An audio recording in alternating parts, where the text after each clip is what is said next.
بسم الله الرحمن الرحيم. الزول في اللوان، مرحبا يسوان، السلام عليكم. مرحبا بكم معايا في فيديو جديد ووصفه جديده. نتمنى ان شاء الله تلقاكم هذا الفيديو في احسن الاحوال.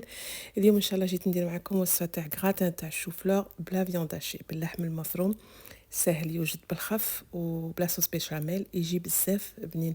هنا عندي الشوفلور تاعي غادي نقيه نديره اون بوكي، نقلع منه نديره وريدات صغار، وغادي نديره في الماء والخل، نغسله مليح ونديره يفور. البنات انا ما نبغيش نغلي الخضره، جو بريفير نفورها، غادي نفوره. ندير معاه وريقه تاع الرند، هنا راني نغسل فيه، درته في الماء، درت له شويه تاع الخل، نغسله ونديره يفور. ندير معاه ورقه تاع الرند غير بوغ ايفيتي هذيك الريحه تاع الشوفلور كي يكون يطيب، ونخليه يفور يطيب غايه البنات، باسكو من بعد في الكوشه غادي ندخلوه غير يتقراتينا، ونفوتوا من نحضروا مع بعض الحشو تاع لا فيوند هاشي. غادي عندي حبه بصل في مقله، درت شويه زيت وشويه تاع الدهن بنات باش ما نطولش عليكم، راني مسرعه شويه. درت حبه تاع بصل قطعتها بنات، ما ترابوهاش باش ما تطلق لكمش الماء.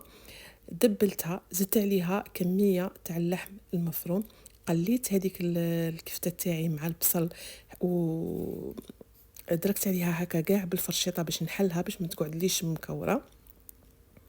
زدت عليها سنه تاع الثوم عفوا، شويه تاع المعدنوس والتوابل. ما كترتش البنات، ما بغيتش نغير بزاف في المذاق تاع اللحم المفروم، ما بغيتش نبدل بزاف نكتر التوابل. درت غير شويه ملح وشويه فلفل اسود، هذا مكان. نفوتوا نحضروا مع بعض لاصوص بيشاميل. عندي 2 مغارف تاع الدهان غادي ندوبهم في كاسرونه، نزيد عليهم 2 مغارف تاع الفارينه ونخلطهم حتى تتحمص شويه معايا هذيك الفارينه والدهان، ونزيد عليها 2 كيسان تاع الحليب، هنا الكاس الاول، ونخلط حتى نحل هذاك الخليط تاعي يتحل باش ما يديروناش لي غومو البنات، وتجي لاصوص بيشاميل تاعنا الليس رطبه. وهنا عندي مغرف كبيره تاع فرماج طري، الفرماج فوندو تاع لي بواط. نتوما تقدروا ديروا البورسيون. هنا نجيو للمونتاج تاع الكراتان تاعنا. هنا لاصوص بيشاميل، شوفوا البنات شحال جات شابه رطبه وبنينه، ملحوها البنات باسكو الشوفلوغ تاعنا، الشوفلوغ نعرفوا بلي صامت والذوق تاعي يجي صامت باش نبنوه. درت في لو فون تاع لو بلا تاعي لاصوص بيشاميل، اكيد ملحتها، درت لها الملح وشويه فلفل اسود والكميه تاع الجبن افولونتي، راكم عارفين بلي الفرماج يبنن. نجي ندير الشوفلوغ تاعي اللي كنت فورته البنات، راكم تشوفوا فيه حامي. غادي نسيي نفته غير شويه ماشي بزاف، غير باش يتوزع لي كاع على البلا تاعي. ونجيب هذاك الحشو تاع اللحم المفروم اللي كنت حضرته معاكم بالبصيله والمعدنوس والملح والفلفل الكحل عفوا. هذا مكان ما بغيتش نكتر بزاف لي زيبيس. وهنا الجبن نديرو اختياري، اللي عندكم تقدروا ديروا حتى بالدجاج ولا بالطون على الويل تاني كيجي بزاف شباب.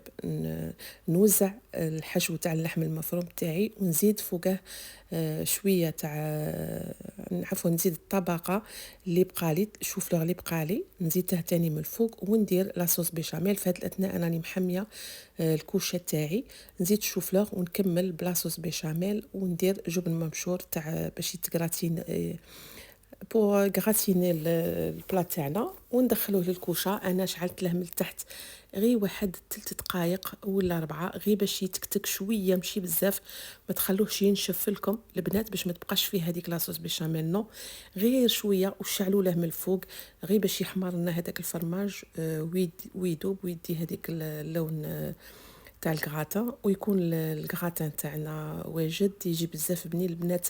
شوف لو فوروه وخلوه يكتر مليح من الماء في الكسكاس هذاك اللي يطيب فيه، باش هكا ما يطلق لكمش الماء في البلا تاع الكغاتان. هنا راني ندير في الفرماج وانا راني محميه الكوشه تاعي مسبقا، غادي ندخله يتكراتينا. قلت لكم شعلت له شويه من التحت وعاود شعلت من الفوق، اللي كل وحده تعرف الكوشه تاعها في الطياب. ما تخلوش هذيك لاصوص بيشاميل تطبخ بزاف في الكوشه باش ما ينشف لكمش، ويكون لو غراتان تاعنا واجد، يجي بزاف بنين. تقدروا ديروا معاه غير اون سالاد، حاجه خفيفه للعشاء ولا للفطور.